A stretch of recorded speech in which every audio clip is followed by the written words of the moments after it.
General retire Faiz Hamid के बाद अगला नंबर रिटायर्ड कमर जावेद बाजवा का। हामिद मीर ने बड़ी खबर दे दी। वैस ऑफ अमेरिका से गुफ्तगू करते हुए सीनियर सहाफ़ी हामिद मीर का कहना था कि फैज हमीद के खिलाफ टॉप सिटी का मामला तो है ही, लेकिन उनके खिलाफ रिटायरमेंट के बाद मुख्तलिफ मामला मुलव्वस होने के इल्जाम मौजूद हैं।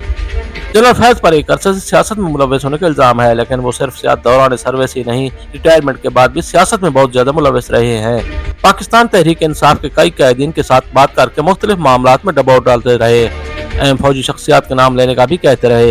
हामिद मीर ने कहा कि 9 मई के रोज जो वाकयात पेश आए, मेरे ख्याल में फैज हमीद उसके मरकजी किरदार थे, जिनका नाम सामने नहीं आ रहा था, लेकिन वो इन मामलों के जिम्मेदार थे। मौजूदा हालात में जनरल फैज हमीद के खिलाफ कार्रवाई तो शुरू हो चुकी है, लेकिन इस वक्त के दौर में चीफ जनरल कमर जावेद बाजवा के खिलाफ कार्रवाई होनी जरूरी है, क्योंकि वो उनके साथ मिलकर काम करते थे।